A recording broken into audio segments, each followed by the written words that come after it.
So tonight, my wife is spending the night with her boyfriend. Yeah, boyfriend.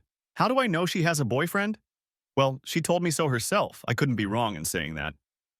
She told me this after I saw some text messages between her and her boyfriend on her cell phone. She forgot to turn it off. The kids were screaming and calling for her, and she put the phone on the kitchen table to attend to them. I was walking by and noticed she was texting someone she just calls S. That seemed odd, so I picked up my phone and looked at some messages between my wife and S. I didn't immediately realize that my life and my family's life was destined to change. That was a few months ago. Those were difficult months. A lot has changed in those months. A lot of things. So tonight she was dressed very nicely, and as she left the house, she took a small overnight bag with her. She said good night to the kids and asked them to be good for me, and then looked in my direction. She tried to kiss me, but I deflected, turning my head so that she only got my cheek. I was still having a hard time accepting that she had gone on a date with another man and cheated on me. What kind of loser am I? It's the 21st century, I know, and we should be long past these archaic notions of fidelity, but call me old-fashioned. After coming to terms with the fact that Laura was going to date another man in order to do it with him, I went through several stages of grieving before I came to the decision that there was nothing I could do about it, so I better find a way to live with it. Don't get me wrong, I'm not happy about this at all, not even a little bit. My problem is how to deal with it and what the consequences will be. More on those consequences later. Let's backtrack a bit so I can give you the backstory. Hello, my name is Jason Fairburn and my wife's name is Laura Staples. She decided not to change her last name when we got married. We have two children, both girls, Beth and Janie. A visit from a lawyer.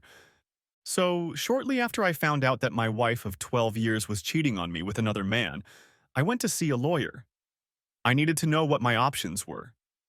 I went there armed with all the indignation about it that I could muster. And believe me when I tell you it was a lot. My academic counselor looked at me, nodded her head, and after a few questions about Laura and I and the kids, she exhaled deeply, leaned back in her chair and began. When I finished spilling out my emotions, she said quietly, "Are you done?" and began to enlighten me about how divorce would turn out for me.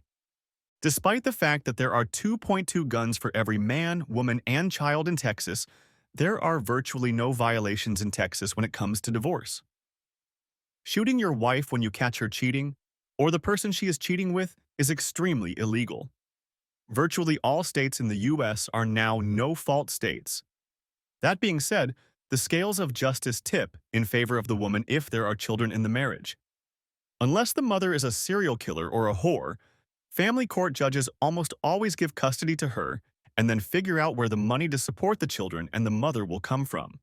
So, in keeping with the wisdom of Texas family law, which allows no guns, despite every crazy bastard carrying one or two, the mother usually gets the kids and then a house, furniture, a better car, and tons of money to make it all work.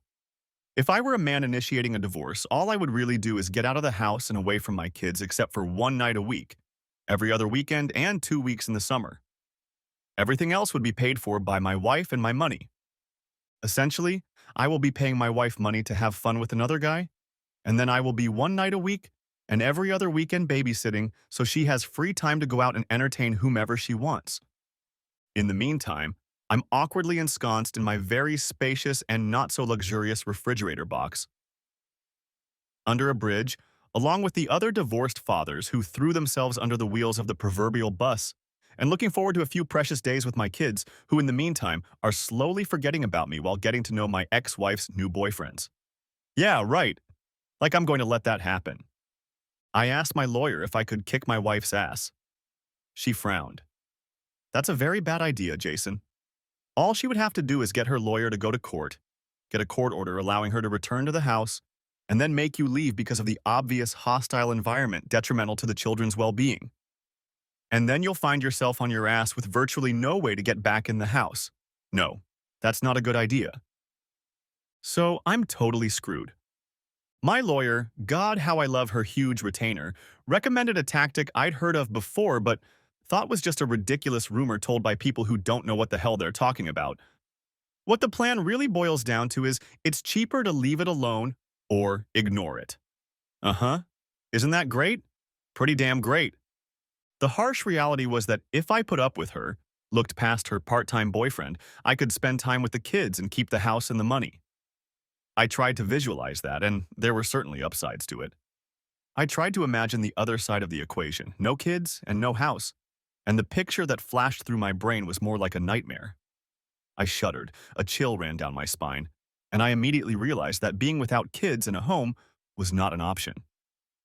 Given this harsh reality, I had to decide what to do with my life, knowing that the woman I'd promised to love, honor, cherish in good times and bad, in sickness and in health, leaving everyone else behind for better or worse until death do us part, had decided that part of our marriage vows or agreement, or whatever it was called now, wasn't exactly what she wanted. Yes, marriage vows are just words. General rules that can be adjusted depending on the occasion or circumstances. For example, if you want to do it with someone other than the person you're marrying. Really, that's fine. I think about it with a very heavy dose of sarcasm in my thoughts. So, a few weeks later, after I was able to calm down and resist the temptation to beat the crap out of my sweet, cheating wife, I sat down with Laura to talk to her about our marriage. She took it surprisingly calmly. I got myself a beer. We sat down at the kitchen table. I began, "So I'm having a hard time understanding how we're going to stay married if you want some other guy." "Jason, you don't understand. I'm still your wife, I still love you, and we're going to be together for the rest of our lives. What I do with Scott only happens once a week, and only because I need something that you, no matter how hard you try, can't give me right now." I shook my head and rolled my eyes. "What the hell? Do you even know how I feel?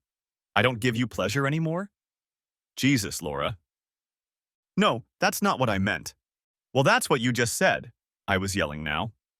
"Jason, I meant to say, if you let me speak that I love you and would never deny you anything." "Oh, thank you, that makes a difference. It's totally fine now." I'm very glad to be entertained with pity from time to time. There's that deep sarcasm again. I turned away and went into the kitchen. I suddenly felt like drinking more beer. I uncorked the lid, tossed it in the trash can, and sat back down. Laura came over and put her hands on my shoulders. "Jason, I did everything wrong. Let's go up to the bedroom and I'll properly show you how much I love you." "Why would you want to do that? You just made it clear that I don't satisfy you. You just said it. Why don't you pack a suitcase and leave for your boyfriend?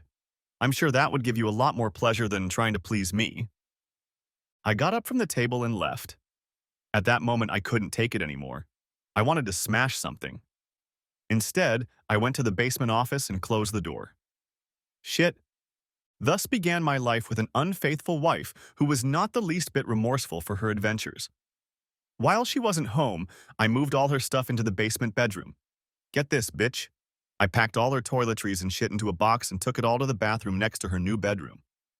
When she got home the next morning, all hell broke loose. "Jason, what the hell did you do with all my clothes? Where did you put them?" Now she was screaming. Now I had her attention.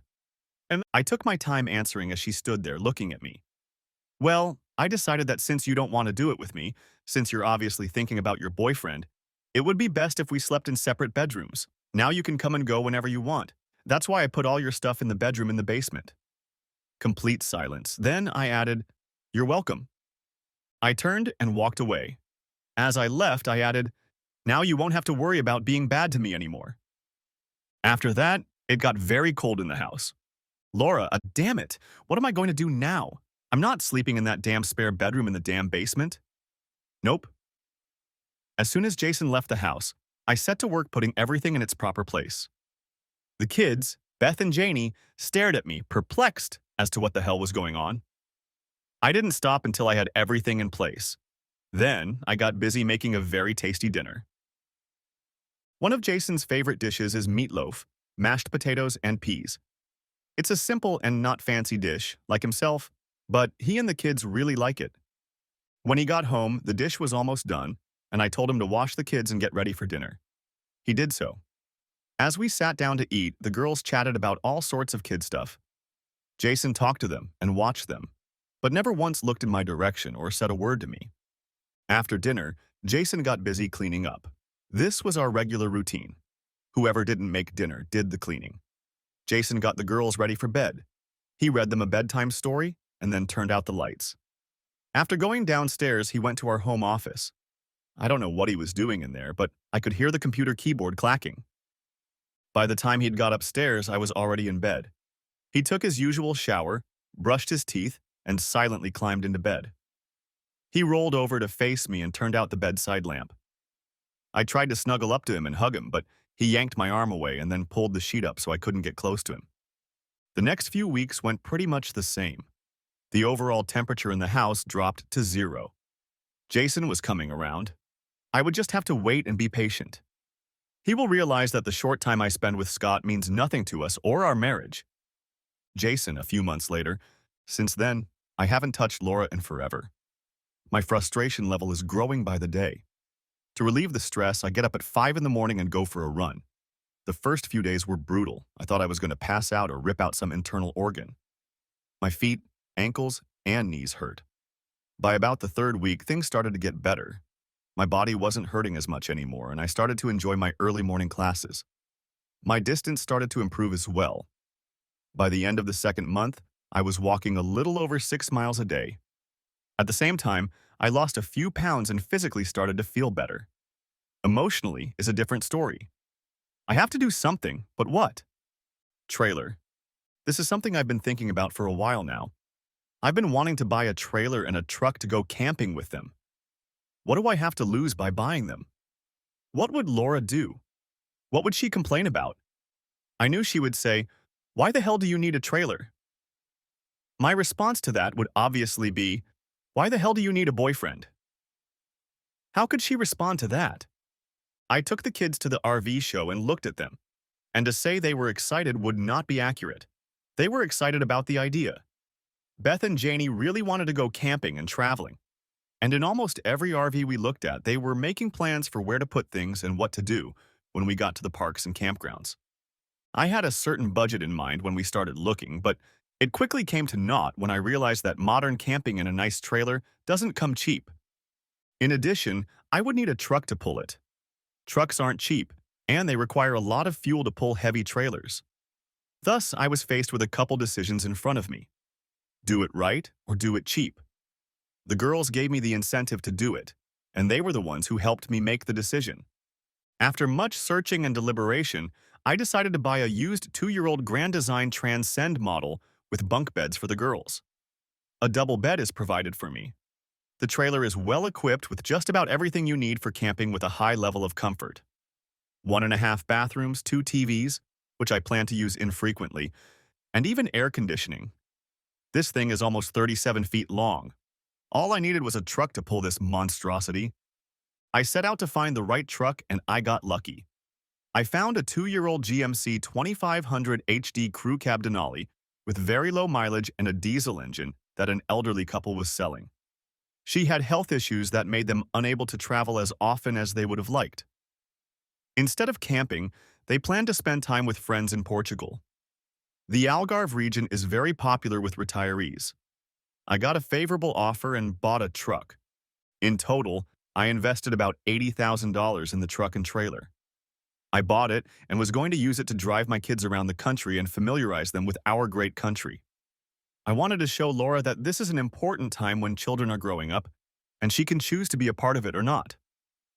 If she says no, then she has made her decision, and whether she realizes it or not, it will ultimately be her loss. Laura, a few months later, with her boyfriend Scott. So Laura, you said your husband and kids went camping.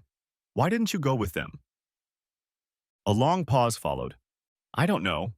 I'm mad at Jason for buying that trailer. So you don't like camping? No, it's not that I don't like camping. It's just that he tries to tell me what I can and can't do. What does that mean? He's mad at me for spending time with you. I told him he doesn't own me. It's my body and I can do whatever I want with it. So I thought you and your husband agreed that you and I could go out and do this. That's what you said a long time ago.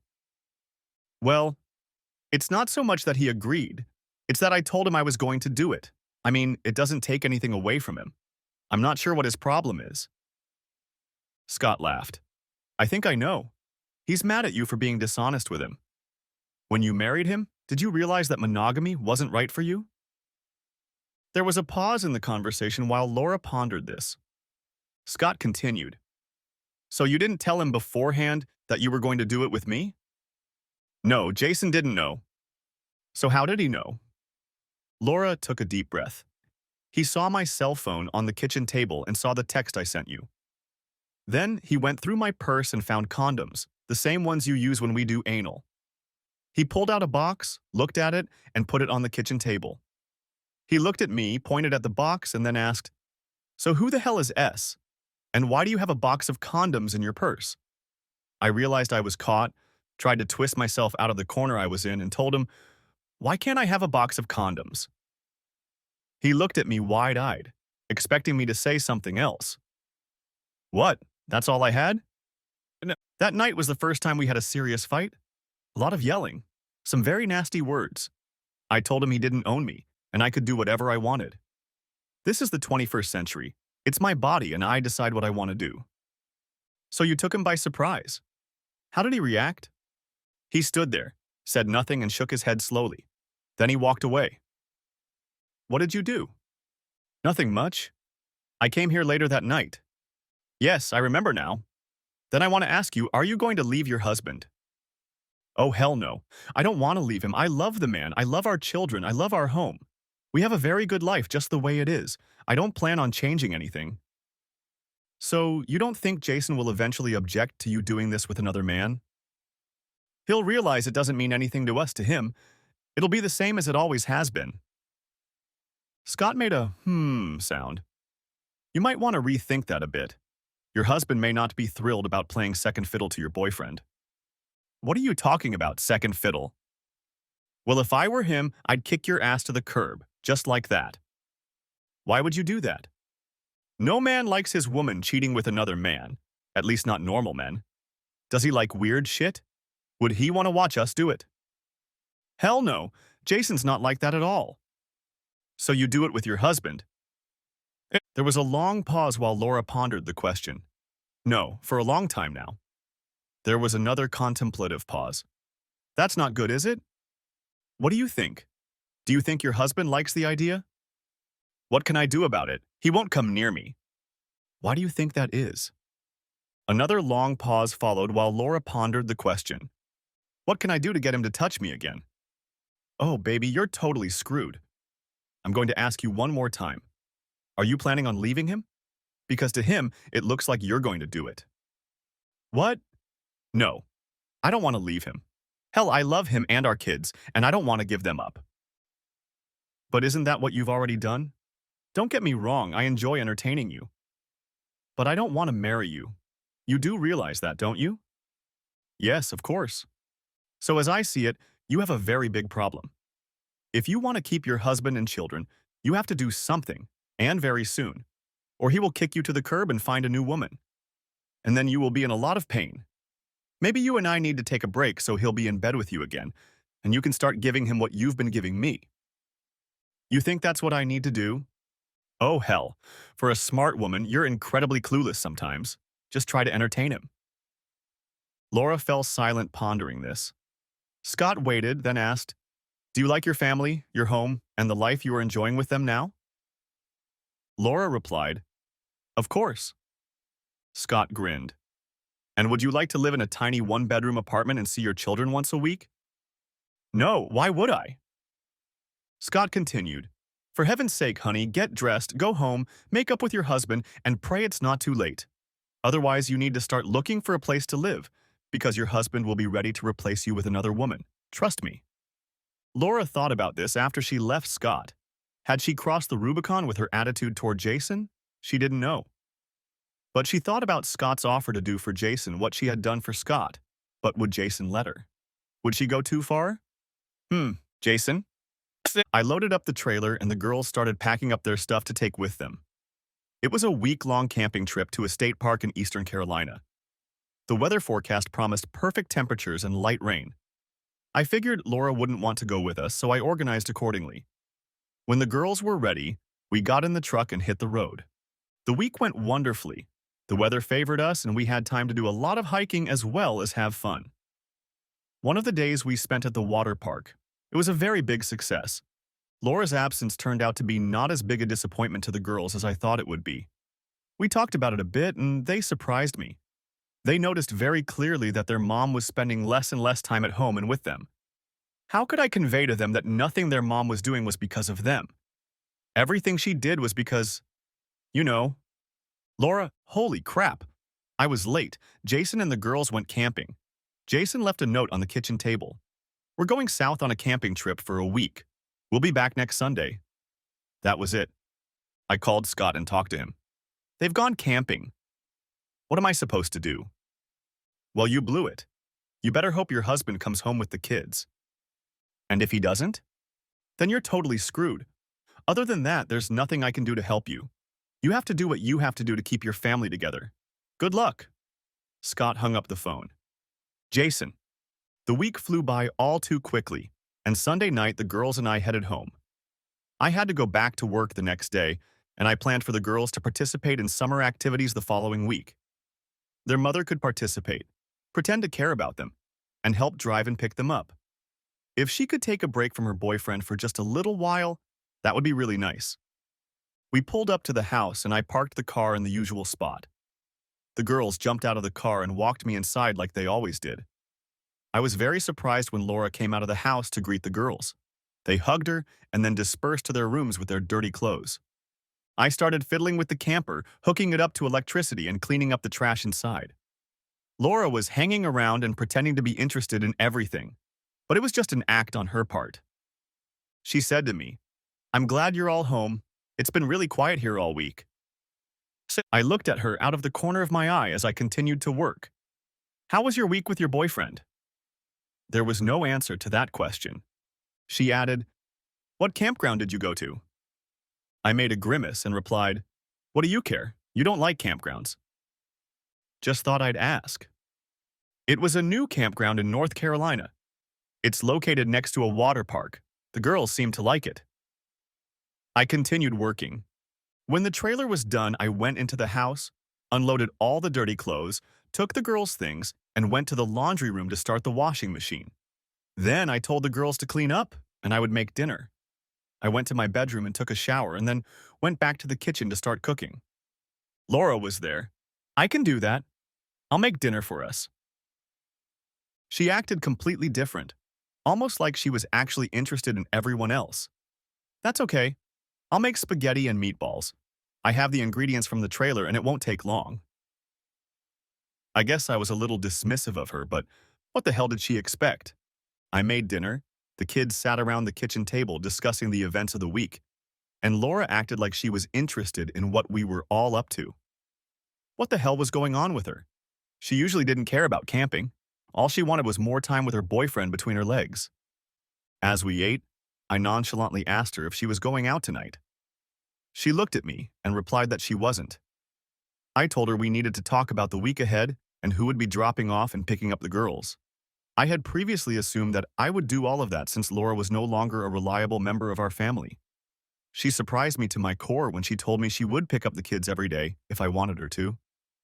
Won't that interfere with your plans with Scott? She looked me in the eye and replied, My family is my priority. You know that. What nonsense. We've been on the back burner lately. I know that for a fact. Something was going on. I needed to figure it out. A few months later. Jason.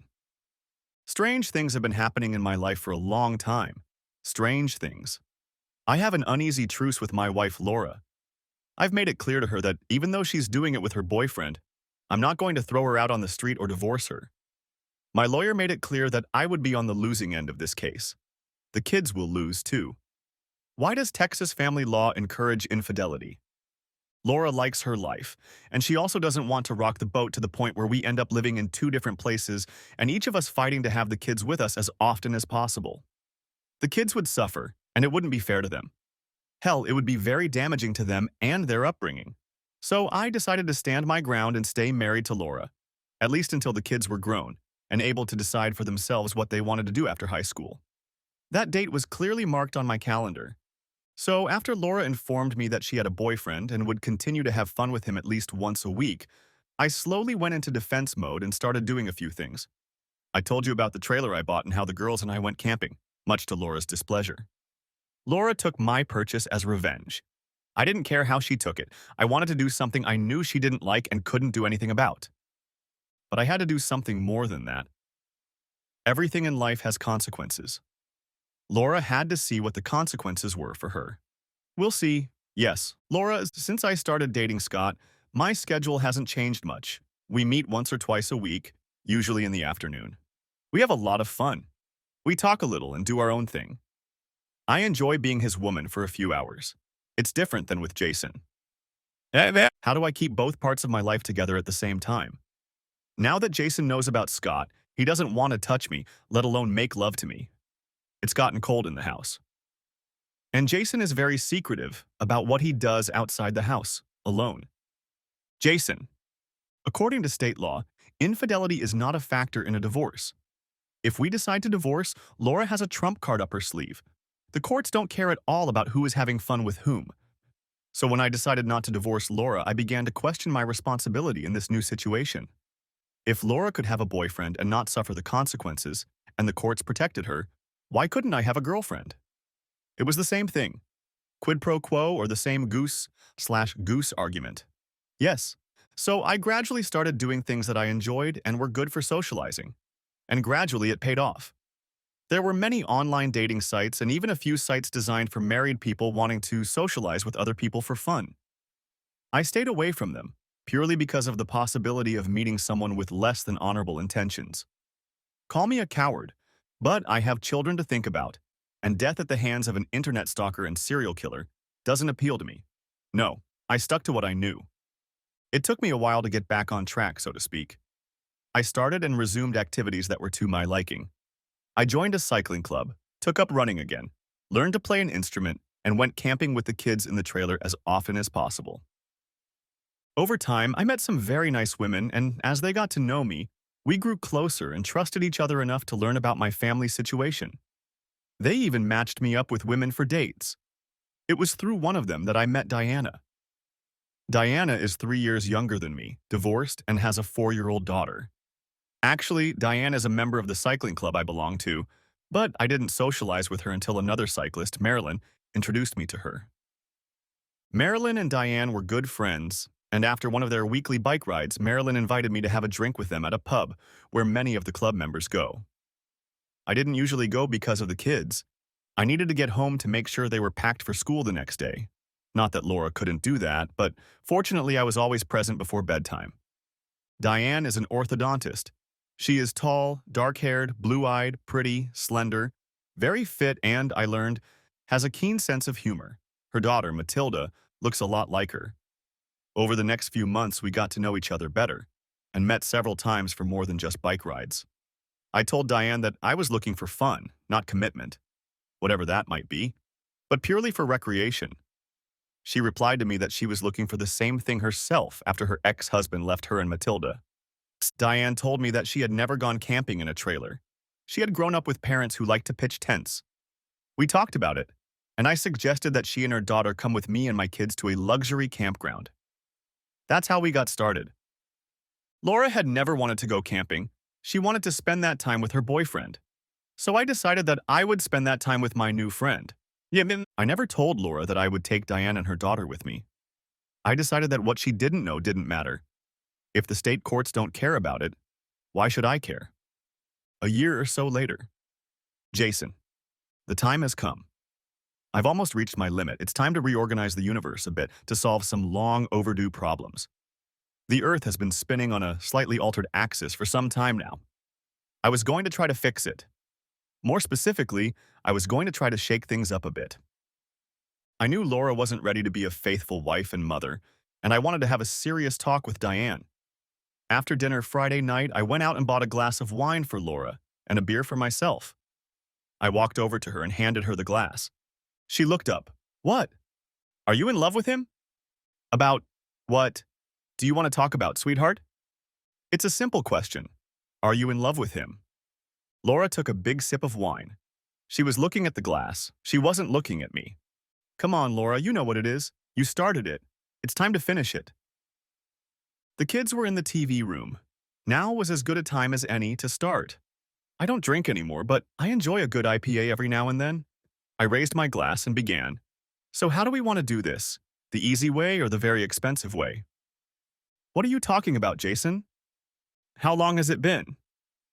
How long has it been? Come on, how long did you do it with other men while you and I were married? Why is that so important? How long do you think you could keep doing it? Laura took a big sip of wine. I continued. I mean, have you imagined growing old together but part of the time with another man in your bed or with you in his bed? How often do you do it now? She looked up at me. Why do we have to talk about this now? We're both doing just fine with what we're doing. Why do we have to change anything? I shook my head and took a sip. I know what you do. Do you have any idea what I do? Well, you and the girls go camping a lot, you bike a lot, and I know you do stuff. Yes, I've been doing stuff, as you say. Yes, the girls and I have been hiking a lot since we found out my true value to you. And yes, I've done a few other things. Laura looked at me with an amused expression on her face. Like she wanted to know, but at the same time didn't want to know anything that would rock her boat. She was doing fine. She figured that if we divorced, I would suffer the most, but the children would suffer the most, and I would do everything I could to reduce their influence on the children. That was the main guarantee that she could do whatever she wanted. She knew that for the sake of my children, I was willing to go to great lengths. But she didn't know that I had my own life and plans too. Laura, you didn't answer my question. Do you love him? Are you going to leave him for a long time? Jason, I don't really have a boyfriend. I interrupted her. For God's sake, Laura, cut the crap. How long have you been having fun with Scott? And how many others have there been before him? And anyway, are those two girls mine? How long have you been using me? You've been a shitty wife lately, you know that. In case you haven't realized, I'm not happy with you and the state of our marriage. Hell, it hasn't been a marriage for the last 2 years. And today, I want you to know that's going to change, and when the hell that's going to happen. What? What are you talking about, honey? Oh, cut the sweetheart crap. All I am to you is a security blanket. Someone who does all the boring work in a marriage. To have fun, you run to your boyfriend. You and I haven't touched each other in a long time, and I don't see us doing anything to change that. Laura was silent. I continued. Then it's time for you and me to do something about it. Laura looked up. What are you talking about, honey? This was getting ridiculous. What do you think I'm talking about? I'm talking about deciding how to end this pointless conversation. I'm talking about you moving out of this house. I'm tired of being used. Abel. Laura looked up from her glass when she heard the words about moving out of the house. I'm not going to move out of our house, Jason. It's just silly to think I'm going to leave our home. Well, it's pretty clear to me that you'd rather be with your boyfriend than be part of this family. Decide what the hell you want, Laura. I stood up, finished the beer that was in my glass, and walked over to the kitchen sink. I could feel my blood pressure rising and realized I was close to a breakdown. I needed to get out of there. At that moment, I had accomplished my goal. The glove was thrown, and I wanted to see how Laura would react. Laura, damn it. I have to get a lawyer and make sure Jason doesn't kick me out of the house. Why can't he just get over it? I don't deny him anything. No, I don't. But he hasn't approached me in a long time. He doesn't want me. Shit, he doesn't want me. If I can't make him want me, we're screwed. If Jason and I divorce, I get the kids, the house, and part of his income to pay for everything. Jason will fail if he tries to get rid of me. He won't want to move out. I'm sure I have a big advantage. I just need to be patient and things will fall into place. It would be better if I could get Jason to make love to me again. I love that man. I need Scott too. I feel so good with him when we're together. Yeah, if I keep this up, everything will be fine. Jason knows that eventually I'll come back to him. This Scott thing isn't going to last forever. After a while, Jason and I will get back to our relationship. In the meantime, I need Scott too. Jason. If Laura thinks I'm going to put up with her crap forever, she should rethink that. It's time for some of the consequences I mentioned earlier. I started working online on our family finances. I started a new account just for me and transferred about half of our cash reserves into it. My paycheck and bonuses were also transferred into this account. Each month I went online and transferred some money into our account to pay half of our bills. Part of that meant it was time for Laura to realize that the freebies were over. She could pay half of our living expenses. I didn't want to pay more than I owed, just so she could spend money on her boyfriend. In fact, I knew she was having fun with him at his apartment, so she wasn't spending on hotel rooms, but I wanted her to understand the principle. Laura, I didn't want Jason to know that I had actually contacted a lawyer. I found a family law attorney and went to her. She told me about the divorce law in this state, that there is no fault, and that the children always go to the mother. She looked at me and asked, "You want to take your children, I assume?" I replied, "Of course." She made a note in her notebook and then asked a few questions about my income and Jason's income. She also talked about alimony, spousal maintenance, child support, and how much we owed on our house.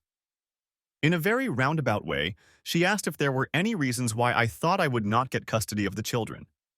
I answered her that I didn't think there was any reason why I shouldn't get custody of the kids. I'm a good mother. She nodded. At the same time, I kept running the image of Scott in my head and how my relationship with him over the past 2 years might change the court's opinion of me as a mother. As I left the lawyer's office, I was plagued by doubts that I could win the argument with Jason. How messy could a fight get? Diane.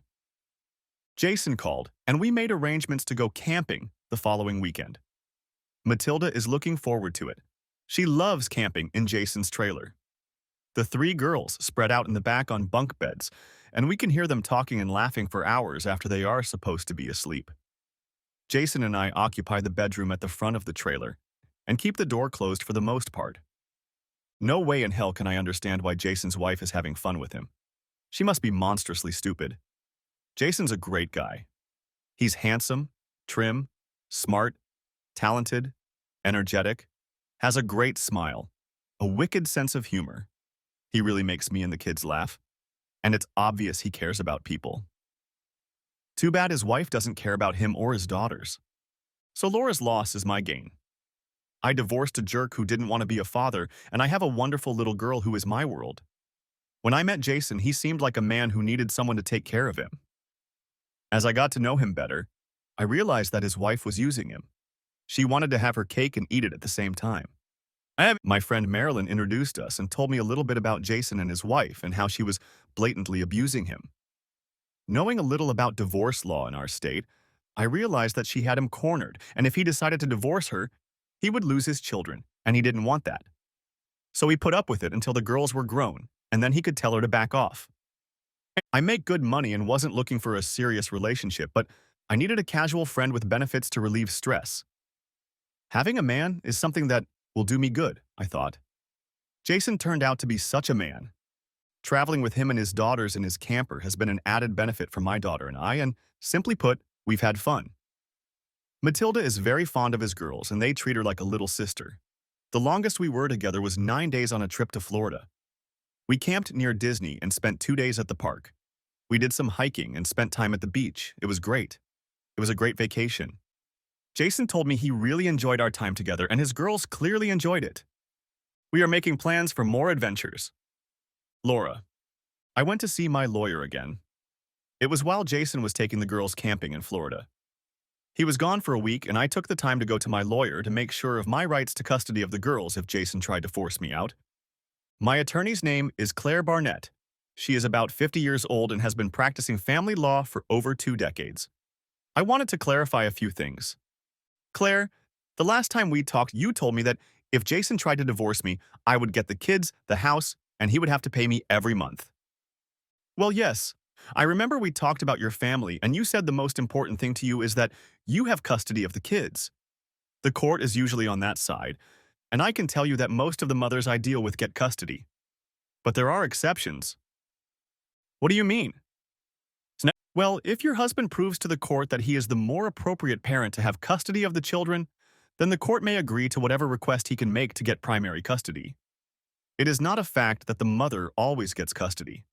If the mother is deemed unsuitable for some reason, the court will not automatically give her custody. Judges are not blind, and I know of several cases where the father rightfully got custody. Laura, is there anything I should know that might affect my ability to get custody of you? No. What aren't you telling me? I can't help you unless you're completely honest with me. Well, Jason spends a lot of time with girls, but so do I. Could you define that a little more fully, Laura? What exactly do you mean by that? Well, Jason often takes the girls camping and attends all their school events. And you go with them. I don't really enjoy that kind of outdoor recreation. And I hate bugs. Besides, my job is very demanding, and I have to miss a lot of school events. Claire rolled her eyes. She knew her client was deceiving her. She knew Laura was telling her this to make herself look good. The problem was that the family law courts had seen right through her and were well aware of who was the best parent to take care of the children. Her husband's lawyer was going to make sure the judge knew all the details of their relationship, all the work he was doing, and how much she missed her own children. Damn it. Now she had a lot of work ahead of her. Yeah. The family court didn't care that Laura wasn't having fun with her husband, but with some other man. The court didn't care that Jason was having sexual relations with another woman. None of that mattered. What mattered was which one of them was doing a better job of raising the children. The fact that Laura was a stay-at-home mom put Jason in the lead. Claire had to tell her client some of the things she had to fix. So, Laura, I don't know how to tell you. What? I'm going to tell you straight up. Unless you step up and become a more proactive mother, your chances of getting custody of your children in a divorce are, in my estimation, very slim. What? Are you seeing another man right now? Well, is that a yes or no question? Huh? Yes, I am. How much time do you spend with him? We only see each other a few times a week. How much time do you spend with him, really? Hours, times of day and night. Not that much. Claire raised her hand to stop Laura. If you're not completely honest with yourself and me, you can forget about custody of your children. How much time do you really spend with your boyfriend? Laura told the attorney about how much time she was spending with Scott. Claire wrinkled her nose visibly as she made notes in her notebook. Things weren't working out in the best way. Claire knew that when it came time to fight in court for custody of the children. If it came to that, Laura would look like she'd almost abandoned her family to have fun with her boyfriend. And that wasn't good at all. Shit, Jason. So, it was time for the first round of consequences for my sweet, unfaithful newbie wife. It was Saturday night and the kids had already gone to bed after a busy day. I walked over to the refrigerator, grabbed a beer, and pulled out a bottle of wine for Laura. She looked at me out of the corner of her eye, remembering that when I needed to talk about important things, I always poured her a glass of wine. She cleared her throat slightly and looked at me. It's a little late for a beer, isn't it? It's only 9 o'clock. I want to talk to you about a couple things. What kind of things? Well, I want to talk about our marriage and how we're handling it. About the day-to-day affairs of married life. We need to clarify our individual responsibilities. Who's going to be responsible for what? What exactly do you mean by that? I mean that you and I need to get a better understanding of what each of us is responsible for on a daily basis. I've made a list of a few things and I'm sure you'll have something to add. Let's get started. Laura took a very large sip of wine. I took a sip of beer and pulled out a notebook in which I wrote down a few things. So first, we need to deal with some financial aspects of our lives. We need to decide how much each of us will contribute to pay for things. I know you weren't thrilled that I bought a truck and a camper, so it's up to me to pay for that, but maintaining the house, the kids, and all those expenses is our shared responsibility. I let that sink in for a few seconds. So I think making a basic budget to clarify who pays for what would be the right thing to do. And then Laura looked at me like I was an 18-wheeler bearing down on her. I laid out what I thought was a reasonable breakdown of the expenses each of us should be paying. I wasn't going to fund her relationship with her boyfriend, that's for sure, and I wanted her to see that, as the person who takes care of all the bills that need to be paid, I wasn't so keen on continuing to pay for everything and letting her enjoy other activities. No, we talked until deep into the night, and it was 1 a.m. when I yawned, stretched, told Laura I was done for the day, and got up to go to bed. I left all the papers I'd gotten out, our monthly bills and financial statements, right on the desk. Leaving them there, I headed for the shower and bed. Laura, what the hell? Jason wants to split up our finances and make each of us contribute half of all the costs of running the house and paying the kids' tuition. Shit. He knows I don't make as much as he does. When I told him that, he just looked at me and said, maybe you should consider a higher-paying job. As if I could do that. It's all about Scott and the time I spend with him. 4 days later, Claire's lawyer. Claire began, so Laura, what did you want to see me about so soon? Have you decided to file for divorce from your husband? No, but last Saturday night he wanted to talk about our family finances and he wants each of us to contribute 50% to running the house and paying for the day-to-day affairs. Claire's eyes got even bigger and her eyebrows raised slightly. Tell me exactly what you and he talked about. Laura began to tell me about the long conversation she'd had with her husband that Saturday night. I asked her some questions and took some notes. It became clear to me where things were going. It also became clear to me that my client had only told me half the story and was trying hard to avoid the consequences of having fun with her husband. Then it turned out that sweet little Laura had been having fun with another guy, not her husband, for almost 3 years. Her husband found out about 2 years ago and, after meeting with an attorney, realized that he would only pay to keep her entertained and in the process would likely lose the kids and a lot of money. This is what I usually have to tell my male clients who catch their wives having fun with them. Sad, but true. Everything Laura told me led me to the conclusion that her husband was laying all the groundwork for a separation agreement. An interesting fact about a separation agreement: this type of legal document is designed to allocate responsibilities before divorce proceedings begin. It is actually a prelude to divorce, and it certainly signals the breakdown of the marriage and the beginning of the division of marital assets and the resolution of major issues. In the case of Laura and her husband, the main issues were their 2 daughters. Which parent would have primary custody of them and who would live in the home? Laura failed to prove that she was the best parent for custody of the children. She was spending time with a boyfriend in a sexual relationship while her husband was spending that time with the children. Family law courts take this sort of thing very seriously. Jason was calmly building his argument for custody, and I thought he was pretty good at it. I tried to convey to Laura that things were not going well for her. Her husband was preparing to present to the court that he and his wife were indeed living almost apart, spending little time together, and each contributing about half of the family's daily expenses. Jason made more money than Laura, so he could afford to take care of the kids even after he and Laura were physically separated by 2 homes. Shit, Laura, I need Jason to come back into my bed and be my husband again. I know he must be desperate. We haven't had fun in months.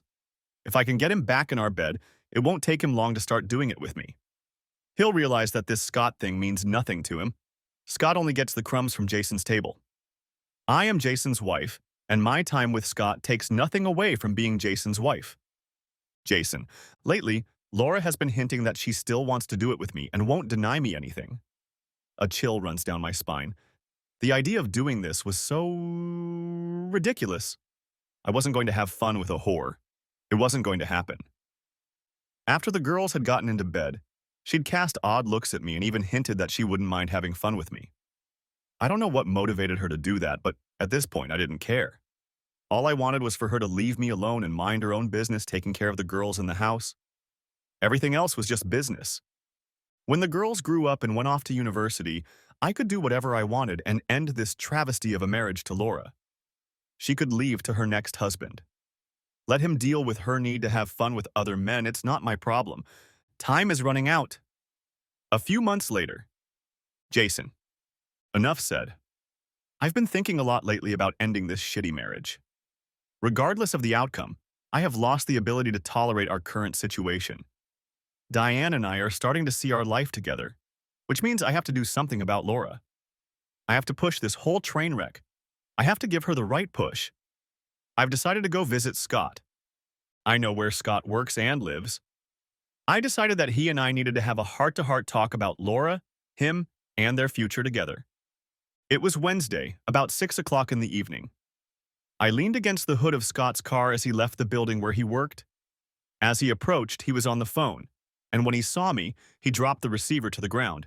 I heard him mutter, "Fasterisk, asterisk, Caillou. You better pick it up. You don't want to lose it. Phones are expensive." He watched me carefully as he bent down to pick up the phone. I'm sure he must have guessed I was here to kick his ass. I wasn't about to do something I could go to jail for. That would mess up my future plans big time. Don't worry, Scott, I'm not here to hurt you. Quite the opposite. We need to talk. I nodded at my car. Get in. I'll buy you a beer, and we'll settle some things that are long overdue. He looked around for my car, but I was in the truck, not my usual car, an old Subaru Outback. Scott slowly walked over to the passenger side of the truck and looked around the back seat, thinking there might be someone sitting there to do all the dirty work I had in mind. Slowly, he climbed in. Don't forget to buckle up. I drove to an Irish pub I liked but hadn't been to in a while, so I was sure I wouldn't see anyone I knew there. I parked and got out of the car. Scott slowly got out of the car and I honked the locks and headed for the front door. Come on, it's okay. I gestured toward the entrance. We walked inside and I found a table for us in a quiet corner so we could talk. I waved my hand at the server, ordered an IPA, and nodded to Scott to tell the girl what he wanted. I'll have the same, please. I looked at him and saw that his fear was so intense you could cut it with a knife. He stared at me intently. Not a word was spoken until the girl brought the beer and I took a sip. I knew what I wanted to say to him. I just needed to remember my script and stick to the plan. I really wanted to jump over the table and beat the shit out of him. But that wasn't going to work. So I had to go back to the basic plan. I started, okay, it's time for you and me to agree on something. He looked like he was going to get up and run away. Relax. Things will probably work out in your favor. I want to know a few things. I have some questions I want honest answers to, or our next meeting will be in a very dark place. He started to push back his chair. I said, relax. If you talk to me, you can probably get away with it. How long have you been entertaining Laura? He took a big gulp. Huh. For some time now. His voice shook. Define for some time now more precisely, please. He swallowed. A little over 3 years. I nodded, inwardly thinking that the possibility that he could be the father of any of my children was now ruled out. That was a good thing. It saved him from a beating in the dark. Why did you and Laura start doing this? Scott looked at me like I had just grown a second head. I added, come on, it's not that hard a question. How did you and her first meet? We met and got to talking. She told me there was a rut in her marriage. She said she was tired of the routine. There was no fun with her, just work, kids, and housework. We agreed to have a drink together and everything went back to normal. After saying those words, he cast a confused look at me. It went from there. Damn it. I swallowed hard, preparing myself for the next question. Do you and her love each other? Have you been having fun with her for a long time? Have you developed feelings for each other? He refused to look at me. I continued. Come on, just try to be honest with me. I'm not here to tell you how you should or shouldn't feel about her. We've already gone beyond that. Scott took a big gulp to work up the courage to answer me. It's complicated for me. I have feelings for Laura, but not to the point where I want her to leave you. I like our relationship. I like doing it without commitment. I'm not 30 yet, and I don't want to get hung up on one person. How many women do you do this with? When people don't look at you when they have to answer, it usually means you won't like the answer. I knew what the answer would be. You don't have an exclusive relationship with her, do you? He shook his head, letting me know he didn't. I leaned back in my chair and thought for a moment. I figured Laura was quietly counting on him to be her backup if things went horribly wrong with me. If she found out that Scott wasn't exclusive with her, it would just be a shit show. But that wasn't my problem. Well, bud, be prepared for her to show up on your doorstep with a suitcase.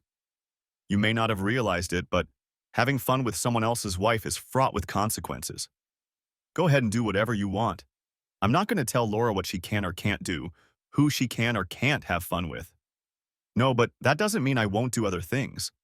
Some of them may not be what you want, but right now I don't care about you.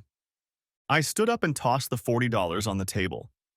Turning to leave, I told him, be careful in dark places. And walked away. Laura. I needed to get out of the house. I went to Scott's apartment. He let me in after looking around the hallway to make sure I was alone. We spent a couple hours together. His excuse was that he had a doctor's appointment and needed to go. I started to get dressed and he almost pushed me out into the hallway. Jason. A week after talking to Scott, I decided it was time to take the next step. My lawyer had all the papers ready and had to give them to Laura. I told her I wanted to get them at my house. No need to be embarrassed about filing a petition for dissolution of marriage elsewhere. I had all the proof I needed to go to court and get full custody of the girls. Diane waited quietly in the background while I gathered my thoughts. She and I had become close. That's a massive understatement. When the dust from the divorce settled, I intended to ask her to move in with me. I'm very fond of this woman. She is a pleasure to talk to and has a charm and personality that I never tire of. Her sense of humor makes me laugh, and so I make sure to keep her and the three children laughing. We have a great time together. Would we be able to become a family? That I didn't know, so it was a big question that could only be answered after my divorce from Laura and a period of time where she wasn't lurking in the background. I decided to talk to Laura in the evening after the girls went to bed. I brought her a glass of wine and held it out to her. She knew something big was about to happen. You have to stay home tomorrow morning. There's a package coming for you. What? You know what it is. She leaned back in her chair and exhaled. I knew this could happen. Why do you have to do this? Can't we just let each other do what we need to do for a while? Why does it have to come to this? You're the one who started it. You knew I wouldn't tolerate you having a boyfriend on the side for sex, but you also knew that divorce courts don't really care about infidelity. With 2 kids, you were counting on the court to give you custody, and I would end up paying so you could have fun. You knew I would do almost anything to keep my kids. So you went ahead and did what you wanted to do. You ignored my wishes. All I wanted was a wife who would take care of her family enough to keep her legs shut for other men, but no, you couldn't do that. You had to go out and find yourself a guy you could have fun with and not care about the consequences to your family. Well, now it's time to find out what the cost really is. I needed to get my emotions under control, so I stood up, walked over to the fridge, and pulled out a beer.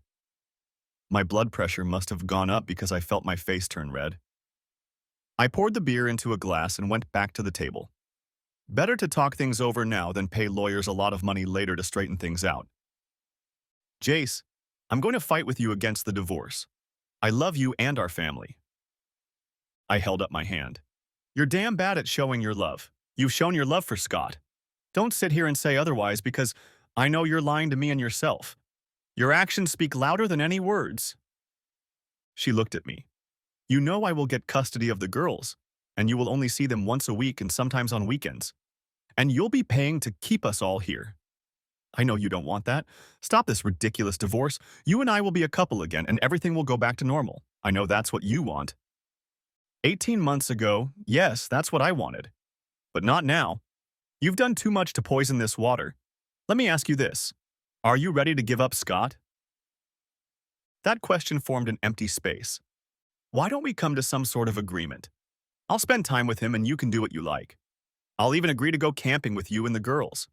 You'll love it, and I know the girls will too. I started to lose control of myself. You'd like that. I mean, it's only when your back is against the wall that you try to bargain your way out of the corner you've backed yourself into. Why are you agreeing to go camping right now? And I don't want you to abandon our family for something that means nothing to us, to you and me. My time with Scott doesn't take anything away from you. You're spending time with the kids. You enjoy it, and they enjoy it. You know they like it, and I know you like being with them. Don't do it. Don't lose them just because I spend a couple hours a week with someone else. I wanted to say something, but I couldn't give away the tactic my lawyer had planned when we got to the main event. Laura, I used to love you very much, but when you started giving your love to another man, you should have known there were consequences. Jace, I don't love him. What we do is purely recreational. I love you and our children. You are my family. If you would come back to our bed, I would show you what you mean to me. Do you love me enough to give up Scott? There was no answer. Laura staring at her hands and her glass. I thought I didn't. I know what I'm supposed to do. Not go to work in the morning. Good night. I went to bed. Laura. Jason got up early and got the girls ready for school. We didn't say a word to each other before they left. The girls barely looked at me and didn't say bye as they walked out the door to school. 1,000 thoughts ran through my head until I heard the sound of the doorbell. I walked to the door and was greeted by a middle-aged woman dressed in jeans and a sports jacket. Attached to the pocket of the jacket was some sort of identification badge. Good morning. Are you Laura Staples? Yes, I am. Ma'am, may I see some identification to verify this, please? I went back into the house and pulled my driver's license out of my purse. I held it out to her and she took a picture of it with her phone. She then picked up the large brown envelope she was holding under her arm and held it out to me. Ma'am, you've been served.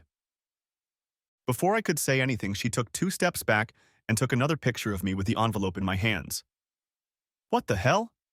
She turned around, walked quickly to her car, and drove off. For a moment, I froze on the step, stared at the envelope, and realized I had just been served divorce papers. That was it. I walked into the house, put the envelope on the dining room table, sat down, and looked at it. For a second or two, I thought that if I didn't open it, then it wasn't real. Jason wasn't going to ruin our marriage. I could keep doing what I wanted to do. But for the first time, I thought about the fact that spending time with Scott wasn't such a good plan. What was I supposed to do now? I grabbed a glass of water and sat at the table, staring at the envelope. Very slowly, I picked it up and used a knife to cut the flap off the end. Inside was something that was going to change my life. Why did Jason have to do this? Why couldn't he just let me have it? Eventually, it would be over, and it would be just the two of us. We would be together while the girls grew up and went to college. We would be able to travel more and do the things we talked about doing after we got married. We both work a lot, and that doesn't leave us much time for intimacy. Me being with Scott from time to time wasn't a big problem. It didn't interfere with my family. It didn't mean anything to Jason. So why did it become such a big deal? When I came home after being with Scott, my itch was relieved, and I became a better wife and mother. What Jason didn't know wouldn't hurt him. I'd been stupid to admit to cheating with Scott. I should have made more of an effort to keep it a secret. Now look what happened. Things got out of control. I need to call Claire and meet with her. Claire, Laura's attorney. When Laura Staples came to my appointment all panicked, I realized that her husband had grown tired of her and had decided to divorce her. From my personal perspective, he had been too patient with her. But after reading the divorce papers his attorney prepared, I realized why. The case for her husband to get full custody of the 2 minor children from the marriage and keep the family home was meticulously prepared. He meticulously documented the time that had passed since her affair with her boyfriend came to light, pointing out all the many times Laura had not been with the family when, in good judgment, she should have been with them. These include school events, family vacations, camping trips, daily routines, dropping off and picking up kids from school and from friends, after-school sports and recreational activities, even Christmas school concerts. Jesus. At first glance, all of this painted Laura Staples as an absentee parent who is completely unconcerned about spending time with her family. It also listed all the evenings and weekends Laura intentionally spent with her boyfriend, one Scott Williams, and even their appearances in public with public displays of affection. Names were listed of people, mostly friends of Jason and Laura, who had seen her in public with Scott Williams. Oh my God, there were even printouts of photos people had taken with their cell phones that showed Laura and Scott in public, together, holding hands and kissing. The pictures were taken by Jason and Laura's friends and given to Jason in various ways. Laura was totally screwed, and not just in one sense. She sat quietly in the chair behind my conference table while I went through the papers. I tried to imagine the questions a family court judge might ask and the answers that would be given. It was interesting to listen to Laura try to justify her actions with Scott Williams. It wasn't that she was having fun with Scott Williams, that rarely bothers the family courts. It was that Laura Staples ignored her children and husband to spend time with Scott Williams. Yes, this was something that should have sunk her ship. I tried to prepare myself to tell Laura that she was basically going to lose and would be better off agreeing to the demands her husband was making. Sure, they could agree on some small things, furniture, her jewelry, savings, car, and a few other things, but in general, Jason wanted to have his children, his house, and leave most of his income to support the children. Everything else was unimportant details to him. Laura, have you read this dissolution of marriage petition? She stuttered slightly. I've had a cursory read, but I can't remember the details. How do I stop this divorce nonsense? Jason and I and my girls are one family, and I want to keep it that way. I began to think that my client was delusional in some way. She was ignoring the reality of the situation. Jason held most of the cards in this game, and I had to work hard to even things out. Laura, I need to speak with your husband's attorney before I can advise you on what you can and can't do in this situation. Remember, you and I have talked before about the kinds of things the courts take into consideration when deciding which parent is best to give custody of the children. As I understand it, I'm not sure you will get custody, at least not to the extent you want. As for Jason remaining your husband, That is not going to happen. What do you mean? I can't lose him. He's the father of my children. He and I are married. He can't just walk away from me and the kids. Her tone was indignant. I looked her in the eye, leaning forward slightly. You've forgotten what we talked about, haven't you? The law allows you to get a divorce no matter what you want. It's clear here that Jason is determined that you won't marry him. It's also clear that he wants his children with him, not you. Laura leaned back in her chair and fidgeted slightly. It's Scott, isn't it? Jason's jealous of me for Scott. And you thought he wouldn't be? You cheated on Scott Williams for 3 years, ignoring your husband and kids, and you thought Jason wouldn't care? How do I fix this? There is no fix. You just have to try not to lose it all. I paused and then had to say the blindingly obvious, what do you think should have happened? I got no response from my client. I hate it when they ignore their own misdeeds. She was being stupid. So Jason asks that you move out of the marital home no later than the date the divorce is finalized. Texas has a 60-day cooling-off period. During that time, you have to get your finances and the kids' affairs settled. Therefore, if you and he agree on the details and signatures, the court can grant the divorce in 60 days. Otherwise, it will take 90 to 120 days. Can I ask for marriage counseling? You can, but it must begin during the cooling-off period I mentioned and end before the 120 days are up. Do you think Jason might change his mind about getting a divorce if you and he meet with a marriage counselor? Laura sighed heavily. It was slowly dawning on her that Jason was fed up with her infidelity and wanted to leave her. I decided that Jason was a very smart man who, with the advice of a good lawyer, had prepared everything necessary for a successful divorce. Laura, I'll ask for an appointment with Jason and his attorney for later this week, and we'll see how adamant he is and what we can do.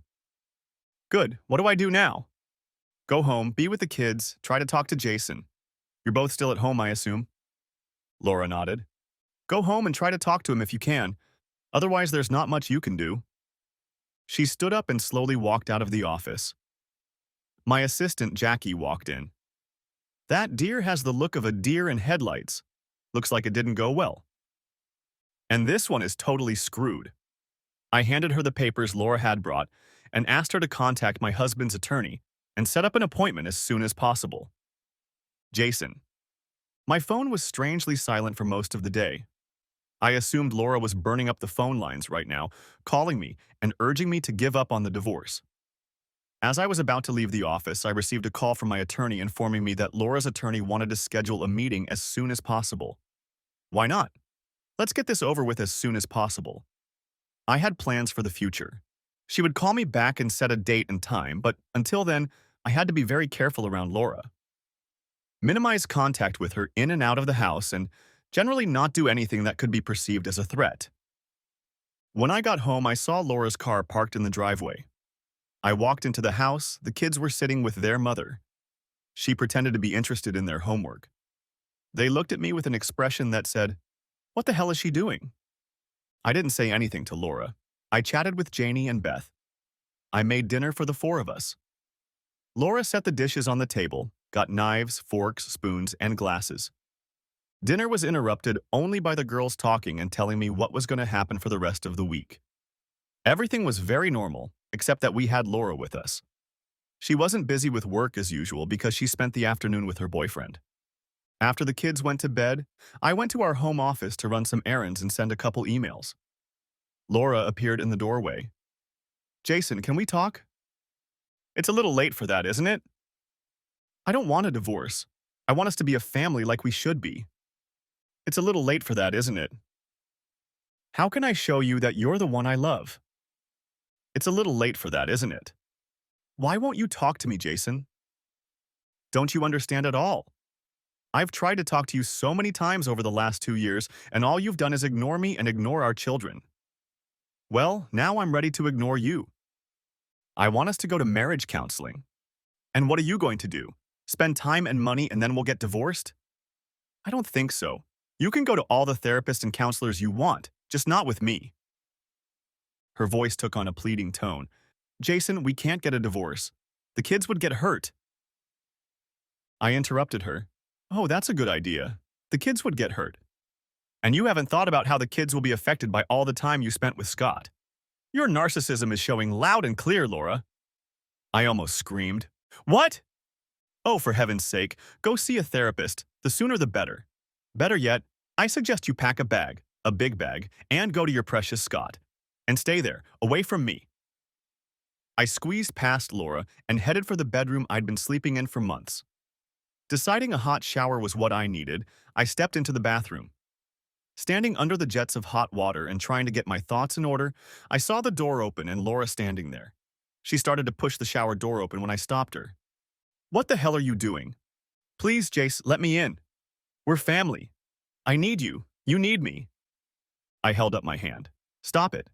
You took me and the kids for granted for a long time, and now that you've been judged for it, you're trying to gloss over it and shrug off the consequences of having fun with your boyfriend.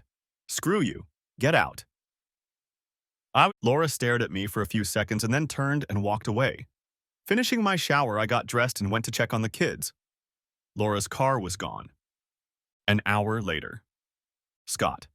My doorbell rang. Damn, who the hell is that, I thought. Now was a very inconvenient time. In the next instant, my phone burst with text messages. I picked it up and saw that Laura had sent me 3 texts in the last hour. Shit. Scott, baby, who's there? It was Marie. A friend. I'll tell them it's not a good time. You stay here and I'll handle this. I got out of bed, put on my boxer briefs, grabbed my phone, and went into the kitchen. Shit. I wasn't supposed to see Laura until Thursday. What did she need? I picked up the phone. Hello. It's me, honey. What's going on? Open the door? I waited for a while, trying to figure out what to do. I'd been dating Marie for a few months now, and she was a dynamo in bed. She was also good-looking and liked to do things. Laura's presence was a complication that I didn't need at all right now. I knew her marriage was going to hell, and I realized it was time to end it together. But I wasn't going to do that at the moment. Shit. Now's not a good time. I'll call you in the morning? Scott, I just need to come in and talk to you. In the background, I heard other people enter the building. Then Laura said, "Oh, thank you." And then the phone went off. Damn, someone let her in as they came in or out. Damn. 3 minutes later, there was a knock on the door. Scott, it's me. Let me in, please. At that moment, Marie came out of the bedroom. She was wearing a large t-shirt and a curious look on her face. What's going on? I had to think fast. It's an old girlfriend. I don't know what she's doing here. Maybe she had a bad breakup and she wants to talk. Are you going to open the door? I walked slowly to the door, looked through the peephole, then turned the lock and doorknob. Marie was standing in the kitchen with a glass of water. When I opened the door, Laura walked into the room with a bag over her shoulder. She saw Marie and stopped. Marie saw her and stopped too. Without saying a word, she set the glass down and headed for the bedroom. 10 seconds later, she was already dressing and putting on her coat to leave. Hurrying out the door, she said, "Don't bother calling me." Well, it was over quickly. Laura watched Marie leave and then looked at me and asked, "Who is she?" I shook my head. "What do you want, Laura?" She set her bag on the couch and looked around the room. On the table were the dishes left over from dinner with Marie and me. And then it hit her. She had guessed. I went into the bedroom, put on jeans and a shirt, went back to the kitchen, and got a beer out of the refrigerator. Laura sat down on the couch. "Why are you here tonight?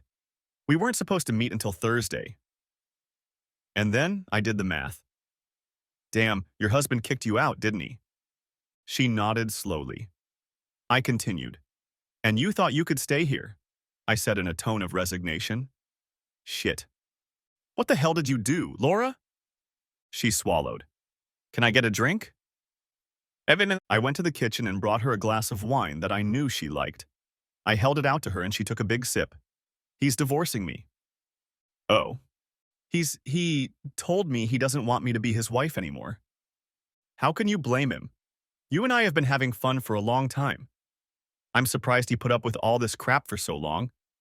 What happened to your plan to get him back in bed with you?" "He didn't want to come near me. Said he didn't want sloppy seconds." "Well," I exhaled, "you're totally screwed, and even more so than you'd like. I can be pretty witty when I want to be. So what are you doing here? Why did you come here? Marie wasn't impressed, by the way. I think it's all been decided. Laura spent the night with me. Marie was out the door, so why not have fun with Laura? She was always up for some fun. Jason. When I got up in the morning, I noticed that Laura wasn't in the house. That was just wonderful. It wouldn't be long before she would start working full-time if I got what I asked for in the divorce. After dropping the girls off at school and heading to my office, I received an email from my attorney. She had received a request from Laura's attorney for a meeting later that week to discuss all the issues surrounding the divorce. The case was moving in the right direction. I needed to hire someone to help the kids after school. There was already a woman in my neighborhood who worked 3 afternoons meeting with the kids, bringing them snacks and supervising their homework. I had to talk to my company and make arrangements so I could work from home more. My job was very mobile. 2 days later, Laura still hadn't come home, but I noticed that more things had disappeared from her bathroom and closet. I figured she had stayed with her boyfriend, but really I didn't care at all. The girls didn't even ask where she was. I was a little surprised that she didn't even call, if only to talk to the girls, but she didn't. I called her mother and father. They didn't know anything was wrong in our marriage. When I asked if she was living with them, they naturally wondered why she was living with them. I brushed them off and told them that Laura was very busy right now, and I was sure she would explain everything to them soon. I had to get off the phone before they could ask anything else. I wanted Laura to be the one to tell her family what was going on, not me. The next evening, Laura was gone again. But her mother, Susan, showed up on the doorstep and, after saying hello to her granddaughters, sat down at the kitchen table and in a very clear voice said to me bluntly, "What the hell is going on?" I talked to her for almost 2 hours. There was no point in holding back. It would all come out sooner or later. I told her the whole story of the last 3 years of our marriage. She understandably had a lot of questions. At the end, she just looked down at the floor and apologized to me for Laura. I didn't need an apology from her or George. I needed an apology from Laura for being a crappy, dishonest wife and a bad parent. 3 days passed and Laura was still gone. It was time to visit Scott. You know where he lives and what he does for a living. This time I used the same tactic as last time. I waited for him by the car. When he came out of the building and saw me leaning on the hood, he stopped and flinched. I waved my hand at him. "Come on, I'm not here for you. I think Laura's staying with you." He exhaled deeply. "Yes. Are you here to take her home?" "No, screw it. All I want is to know where she is, and also, I guess, to know she's safe." He looked at the ground, then said, "I was hoping you'd take her home. I don't want her living with me all the time." That was unexpected and a little cold. "What, I thought you two were lovers, soulmates and all." "Look, we had fun, and for quite a while. At first I thought from what she said that you and her were doing well and she was having fun with another guy on the side. But when I found out you weren't part of the plans, I told her to go home and be nice to you if she wanted to stay married and keep her family together. I thought that's what she did. But now I know she didn't." "Well, she's all yours now, pal." But, but, I don't want her." "Why not? You've enjoyed entertaining her all this time, haven't you?" "But I don't want her all the time." I didn't let that go unanswered. "Why not? She likes being with you and you certainly like being with her." Scott's irritation level was rising rapidly. He shouted, "I don't want her. Get her the hell out of my apartment. Take your wife home." I smiled at him. "No, she's all yours." I stood up, leaned on the hood of the car and started to walk away. "Please." His tone was insistent. "Please take her. I don't need a full woman with 2 kids." I looked at him. He was battered. "You should have thought of that years ago." I walked over to my car and got in it. I started the engine and headed for the parking lot exit. I stopped, backed up, rolled down the window and told him, "Tell her to come home. Her kids are wondering where the hell she is and her mother wants to talk to her." I raised the window and drove away, leaving him standing still. The day after talking to Scott, I was working at home and heard the lock on the door turn. Sure enough, it was Laura. I waited until she closed the door and was in the kitchen. "Back for your stuff?" She was stunned. "Jason, I didn't know you'd be here. I haven't seen your car." "It's in the garage getting fixed. The shuttle dropped me off. I'm working from home today." Laura didn't say anything else, just stood still. I asked, "Why are you here?" "Huh? Huh?" I thought I might come home, if that's okay with you. Well, I guess. Janie and Beth are wondering where you disappeared to. I figured you were with your boyfriend. I added, your mom is here to see you. She wants to tell you something and probably ask you a million or two questions. She looked up. My mom? What did she want? She was a little curious as to why you left us. What? What? Did you tell her? The truth. The meeting. So, my lawyer and I were going to meet with Laura and her lawyer. My lawyer told me to leave it to her to negotiate on her own. She has to justify her large fee somehow, I guess.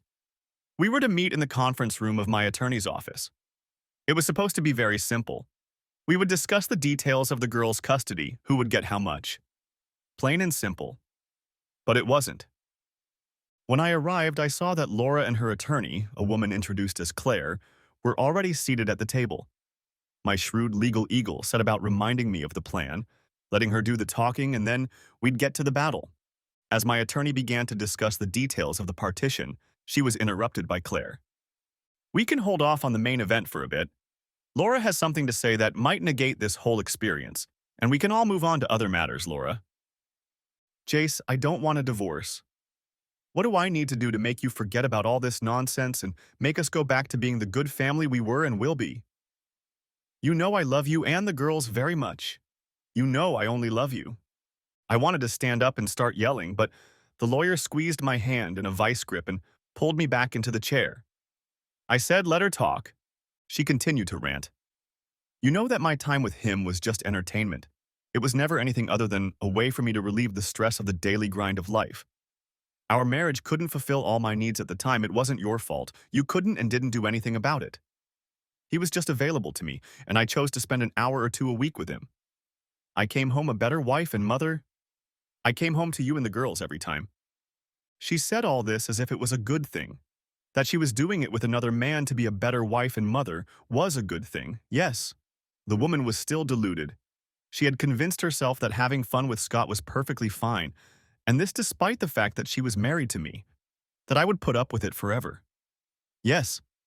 And that's why we're here, now, to sort this shit out, fix it, move on. Stop being stupid.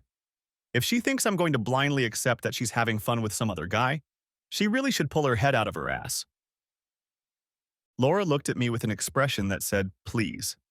I looked at her with an expression that said, really? My lawyer coughed and decided it was time to make some money. Everyone, I think we need to start dealing with the major issues of this divorce. Claire looked at her client and nodded her head. The haggling began. I stopped listening to the bickering between the attorneys. I was ready to take the case to court if Laura stepped on my toes and refused my offer. I wanted custody of the kids and the house. That was it, nothing else. Laura could have all the bank accounts and her car. Hell, even my car.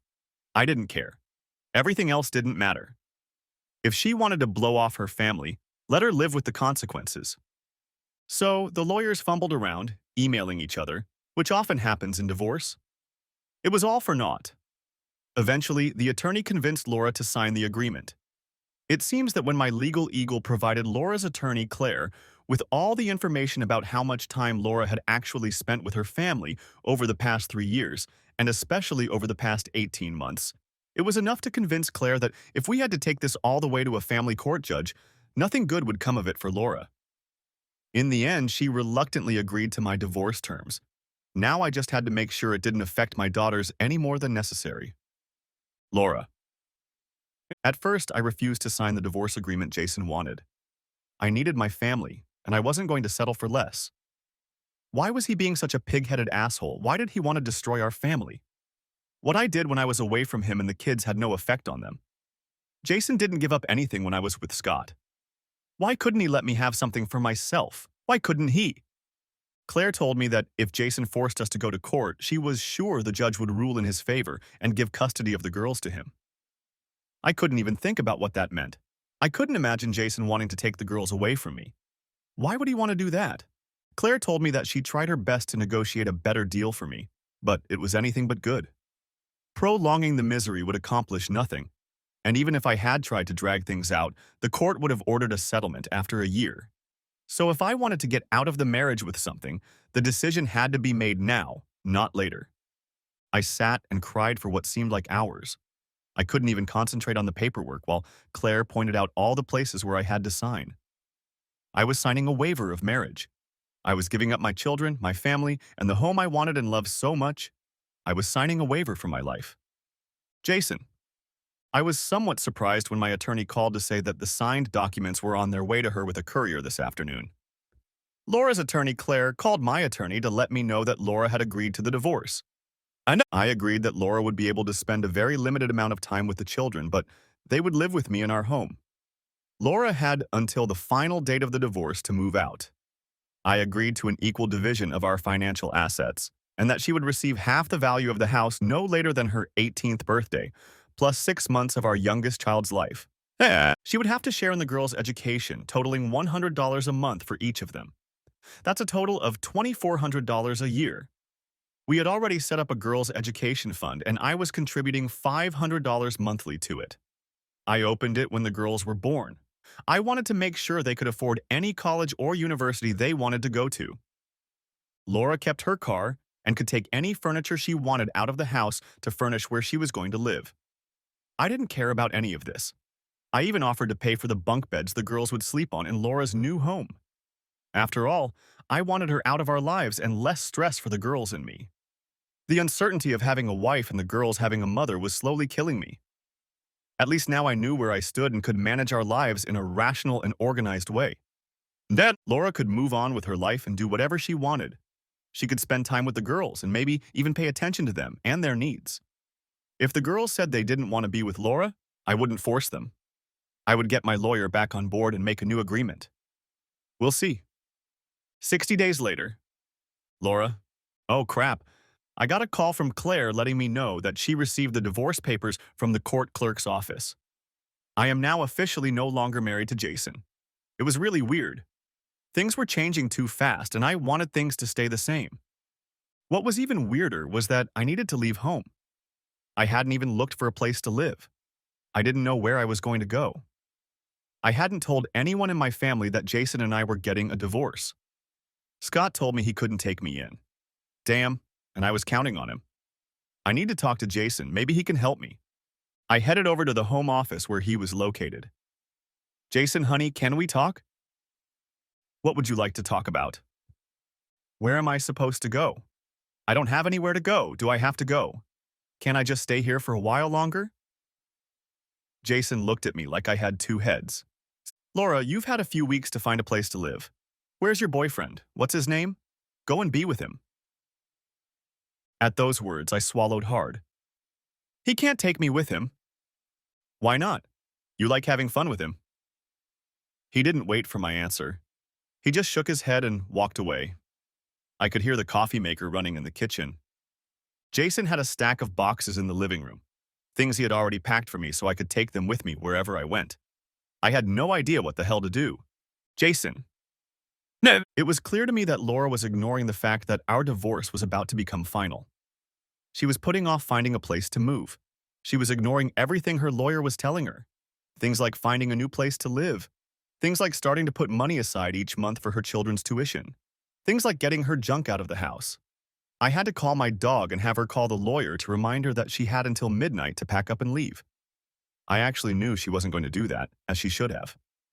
I went to the bedroom she was occupying, the master bedroom, and started cleaning. I took the bed apart and dismantled everything I could.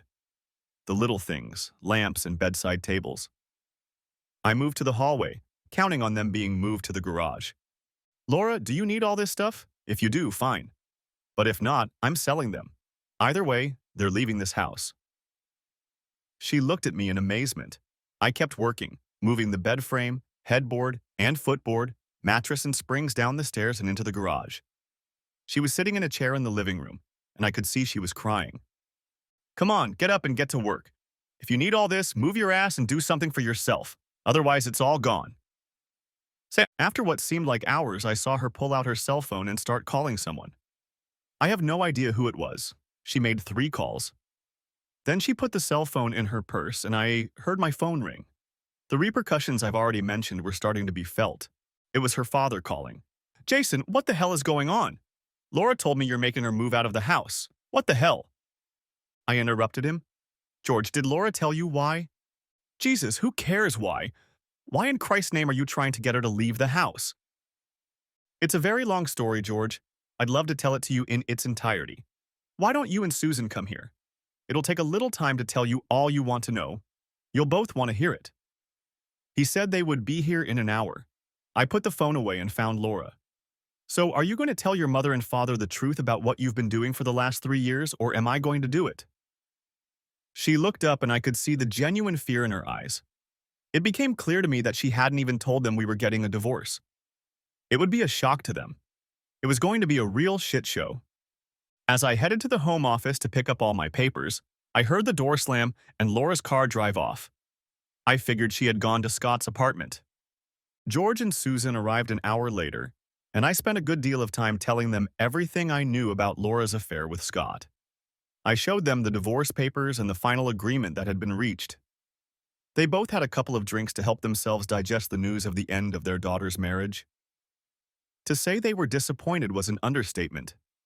It would be more accurate to say they wanted to wring her neck. They looked at the stack of boxes in the living room and then asked me what I was going to do. I replied that my goal was simple: watch the kids, reorganize the house, and adjust my work schedule. I had nothing else planned. Susan wanted to know if there was a way to forgive Laura and save our marriage. I told her that I had already tried several times over the past 3 years, and each time I asked Laura to end the affair, she refused. I said that after all, Laura was an adult, she didn't belong to me, so I couldn't tell her what to do or demand that she stop. It was very clear to me that her refusal spoke to what was important to her. Family came second for her. A sex life with her boyfriend came first for her. I asked them if they would be willing to take her in. They both looked at me and shook their heads. George said in a very solemn tone, "She got herself into this shit, she'll get herself out of it." They wished me well and told me that if I needed help with the kids, I could count on them. I thanked them and they went home. I called Scott on the phone. When he answered, I said, "Put her on the phone." A short pause followed, and then I heard, "Hello? Your mother and father just left here. You'd better not call them for a day or so because they're really mad at you right now." I waited a few seconds until she didn't say anything and then continued. "What are you going to do with your stuff? I'm moving all your stuff into the garage. If you don't move them by next week, I'll give everything away, your choice." And then I disconnected the phone. If this woman doesn't want to realize we're divorced, she needs to see a therapist and get a dose of reality. I know her plan. Ignore everything she doesn't want to deal with, and everyone else will eventually give in to her and her life will go on as it is. A week later, I called the moving company, and they came and packed up all the things I thought Laura needed. I put them in temporary storage, counting on her eventually coming to her senses and telling me where to send them. Laura stayed with Scott, who calls me every day to ask if she can come home. I answer each time, "She doesn't live here anymore." The first time I replied, "Shit," whereupon he hung up. Scott lurked outside my office wanting to talk. He was adamant he wanted me to do something about Laura. She was in his apartment and didn't want to leave. She hadn't gone to work or even gotten out of bed in days. "You have to come over and talk to her," he begged. That's not my problem anymore, pal. You wanted her before, now she's yours. Deal with her yourself." I got into the car and drove away. I called Laura's mother and father and told them I had talked to her boyfriend and I thought they should visit her and talk to her about getting her some psychiatric help. She is in a big rut and is doing nothing to get out of it. I left it at that and went home to my daughters. I had to make dinner. 1 year later. Jason. "Come on, girls, put your feet up, we have to go." The last few months have been challenging, readjusting to a new schedule, reorganizing the house, and then selling it. The new place is a little different and has a pool in the backyard. We also have a large driveway that can fit a car, truck, and trailer. You just realized that in the last sentence I said cars in the plural. So what's the point? Why do I have more than one car and truck? Actually, the answer is pretty simple. You may recall that I met a woman, Diane. After I got divorced, we started spending a lot more time together. We enjoy doing the same things, we get along very well, and I asked her if she and her daughter Matilda would like to move in with us. She thought about it for a week or so and then said yes, and they would love it. We talked about it, and I told her I didn't want to make a lifetime commitment, at least not yet, but decided it made sense for us to live together and share expenses. She agreed, packed her bags, sold her house, and they went to live together. So far, things have worked out just fine. Diane and I have 3 girls, 1 house, and 1 bed. We have a good relationship. Matilda treats me like I'm her father. She loves it when I read her bedtime stories. Beth and Janie treat her like a little sister. They play with her and often read to her at bedtime. We do a lot of traveling in the camper. I am constantly researching new places we can go and things to do and see when we get there. So far, it's been working out. I'm not going to rock the boat just yet and do something we may all regret and ask her to marry me. The saddest thing about this whole train wreck is that Laura only sees her daughters once in a lifetime. I mean, maybe one day a month. She moved into an apartment near work, and other than the little communication I get to let her know she wants to spend the day with the girls, that's pretty much it. The girls spend a few hours with her and then go home. I try to talk to them and make sure they know the fact that their mother doesn't see them is not because of them. I may have to seek professional help.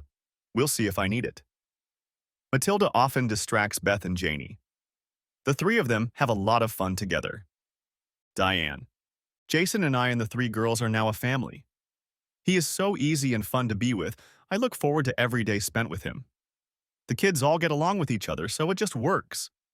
We are a family. We all love going on camper rides and going to parks where there is plenty to do. The girls love to hike, bike, and run around the campground. It's nice to see that they are free to play, get dirty, and do things without being too organized. When we are glamping, we don't have to be helicopter parents. The main thing is that I really enjoy spending time with Jason, just him and me together. I can't believe Laura gave up on him by ignoring him. Her ego was so big that she forgot that he needed her attention. It wasn't just about her. But in her mind, it was all about her. She wanted to have her cake and eat it at the same time. So stupid, so illusory. She had cheated herself out of her husband, her children, and her home. I hope she got what she was looking for as I did. Laura. I was out running errands over the weekend and saw Jason and his girlfriend with the girls, and I realized her daughter. They were laughing and clearly having a good time. The kids were eating ice cream as they walked. Jason and her were holding hands. I was the one who had to hold Jason's hand. Why does everything have to be so complicated? I don't have an answer to that question. I probably made some bad decisions and didn't realize that Jason, well, he wouldn't like what I was doing. Scott kicked me out and we don't see each other anymore. I miss him. I miss the kids and I miss Jason. I miss his touch, his smile, the way he lies next to me in bed at night. I miss my home. I miss my life. The end. Thanks for watching. I hope you enjoyed it, so subscribe to my channel and watch for the next video.